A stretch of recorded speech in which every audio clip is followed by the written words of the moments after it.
Money is not just about numbers. It's not just about working hard. The real question is, what do you think about money? Because that thinking alone decides whether you become wealthy or keep struggling your entire life. There are two kinds of people in this world. One who walks past opportunity after opportunity and says, "This is just my fate," and another who, in the exact same circumstances, finds a way. The difference is not skill. The difference is not luck. The difference is mindset. The difference is psychology. Today, we are going to understand that psychology deeply. 1. The money mindset, how rich people think versus how poor people think. Every single person carries a belief system about money inside them. These beliefs are formed in childhood. When your father said, "Money doesn't grow on trees," that was a belief being planted. When someone around you said, "Rich people are greedy," that was another belief taking root. And these beliefs sit quietly in your unconscious mind, running your financial life without you even knowing it. Robert Kiyosaki wrote something powerful in Rich Dad, Poor Dad. The poor dad says, "I can't afford this," and the rich dad says, "How can I afford this?" The difference isn't just in the words. The difference is in the entire thinking pattern. One shuts the brain down, the other opens it up to find solutions. The poor mindset operates from scarcity, the belief that money is limited, that if someone else gets more, there's less for you. The rich mindset operates from abundance, the belief that opportunities are everywhere, that wealth can be created, not just collected. And this is not just motivational talk. Neuroscience backs this up. The thoughts you repeat consistently become neural pathways in your brain. Your brain literally rewires itself based on what you think repeatedly. So your thoughts about money are physically shaping the brain that makes decisions about money. That is how serious this is. 2. The fear of money. Yes, this is real.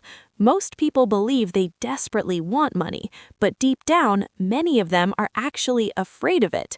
This sounds strange at first, but think about it honestly. How many people say things like, "If I make more money, everyone will start borrowing from me," or "More money means more problems, more taxes, more stress," or "People will think I've changed, that I've become arrogant." These are subconscious fears, and as long as these fears live inside you, your mind will unconsciously push money away. You will miss opportunities without realizing it. You will charge low prices for your work. You will underestimate your own value. You will self-destruct at the edge of success.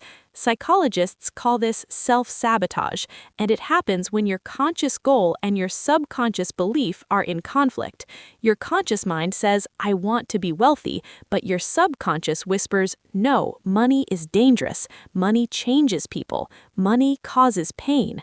The solution is simple but requires courage. Write down on a piece of paper, "Why am I actually afraid of money?" Be honest.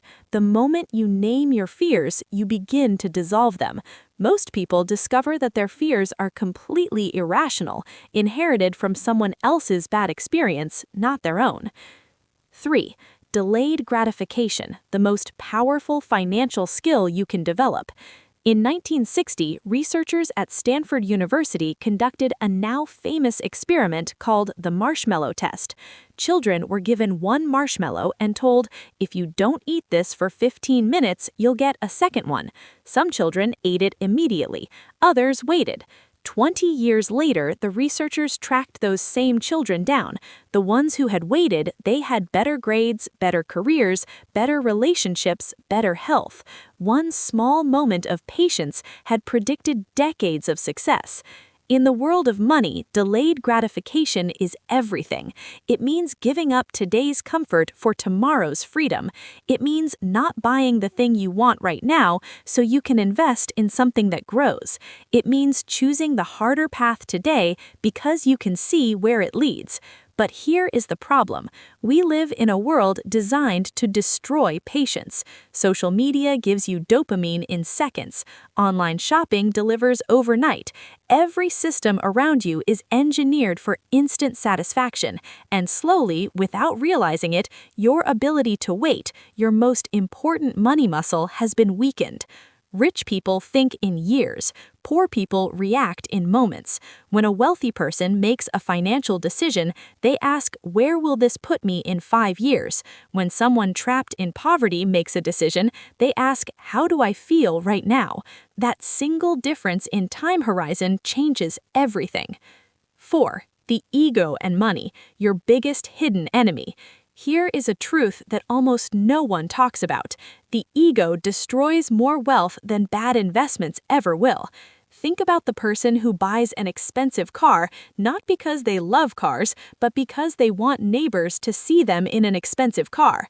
Think about the person who goes to a fancy restaurant they can't afford because they don't want their friends to think they're struggling. Think about the person who refuses a reasonable business deal because accepting it feels like losing. All of this is the ego at work, and the ego is extraordinarily expensive. Morgan Housel, in his brilliant book, The Psychology of Money, writes that wealth is what you don't see. The real millionaire is often the quiet person living in a modest house, driving an ordinary car, wearing simple clothes, because they're not spending their money on appearances, they're letting it grow silently. The person trying to look rich is spending the money that could have made them rich. This is one of the greatest financial paradoxes of our time. The more desperately you try to show wealth, the further actual wealth runs from you. Kill the ego. Build the net worth. 5. Loss aversion. Why losing feels worse than winning feels good. Psychologists Daniel Kahneman and Amos Tversky discovered something fascinating about the human mind. Losing $100 feels psychologically twice as painful as winning $100 feels good. They called it loss aversion, and it is one of the most powerful forces shaping our financial behavior. Loss aversion is why people hold on to losing stocks for too long, because selling means admitting the loss. It is why people stay in bad businesses or bad jobs, because leaving feels like losing something even when staying is clearly worse. It is why people never invest at all, because the fear of losing the money is stronger than the excitement of gaining more. The rich have trained themselves to think about loss differently. They do not see a loss as a failure, they see it as tuition.